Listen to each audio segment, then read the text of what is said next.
I was in a terrific classic automobile showroom talking to the proprietor, who mentioned kind of in an offhand way that these classic automobiles bring out stories from everyone who comes in.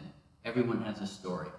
So a woman comes in with her daughter and says, "This is the car your grandfather had," and takes some pictures of her daughter in the car. And it's funny because a proprietor had just told me everyone has a story when it comes to these cars.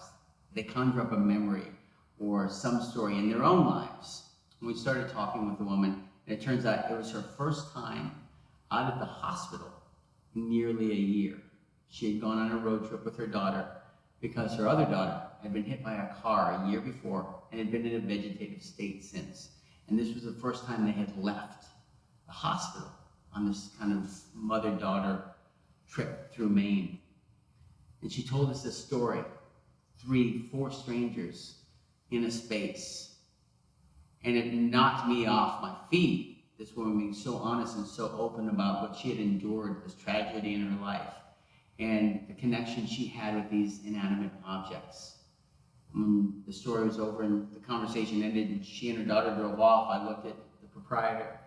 I said, "Didn't you just say everyone comes in here with a story?" He said, "Yeah, but I didn't see that coming."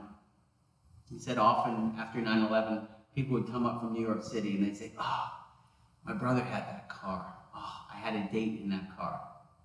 Everyone has this connection that you don't even know exists until you take the time to sit down and talk to them.